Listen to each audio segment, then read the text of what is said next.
Election কমিশনের সহায়তা আমরা যদি সেগুলো ব্যাখ্যা করতে পারি, যেমন যারা সেখানে ডিউটিতে থাকবে তারা কিভাবে থাকবে, প্রযুক্তির বিকাশ সেখানে কিভাবে হবে, প্রযুক্তির প্রকাশ সেখানে কিভাবে হবে।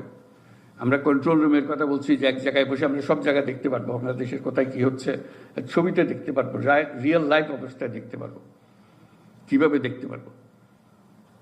এটা ডিসি হিসেবে তুমিও দেখতে পারবে, কমিশনার হিসেবে তুমিও দেখতে পারবে।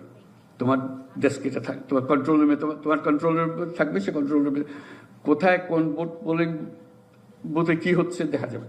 কেন দেখা যাবে?